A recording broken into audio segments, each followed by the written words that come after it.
dobar dan, boso. Dobar dan. Momci, ajde utovarajte, nemojte da čekam ko prošli put. Šta se tamo dešava, što ne udovara? Šefe, što ovdje piše? 6 ili 8? Šta piše? Pa vidiš kakva dama čeka ovdje zbog vas dvojica. 6 piše, ajde požuri. 6. Pa kako ste, boso? Pa dobro sam.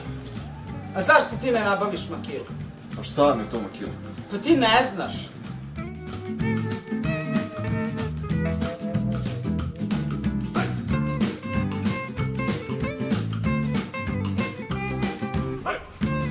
Makila je poslovna web aplikacija koja sadrži sve funkcije koje se odnose na izdavanje računa i predračuna. Makila omogućuje da se svaki posao vezan za magacin, kao što su otpremnice i prijemnice, obavlja lako i na vreme. Makila ubrzava posao.